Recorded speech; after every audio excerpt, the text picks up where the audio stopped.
დიდ მადლობას მოუხდი სპორტული ჟურნალისტთა ასოციაციას ჩემი არჩევისთვის უკვე მეოთხედ ამირჩიეს ჩემთვის დიდი პატივია და ამასთან ერთად დიდი მოტივაცია რომ სამომავლოდ კიდევ ბევრჯერ ამირჩიონ.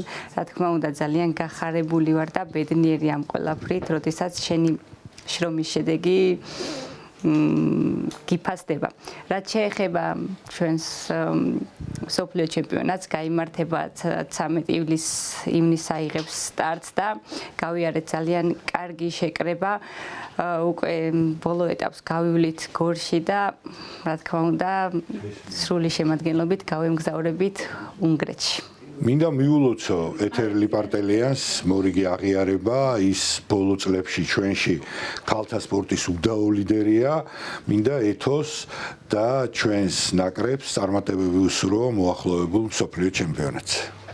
აი უკვე მეოთხედ ეთერლი პარტელიანი დასახელდა საუკეთესო ქალ სპორტსმენად, რომელიც ძალიან დიდი მოტივაცია არის თითეული ჩვენთაგანისთვის, როგორც ეთერისთვის, ასევე მთლიანად ფედერაციისთვის და მისი გუნდისთვის, ასევე არა მარტო ქალებისთვის, ასევე ჩვენი ვაჟთა ნაკრებისთვის ეს მნიშვნელოვანი ტიტულია და ეს მნიშვნელოვანი სტიმული არის, რომ შემდეგი ღონისძიებები უფრო მეტი მოტივაციით, უფრო მეტი წარმატებით ვიასპარეზოთ.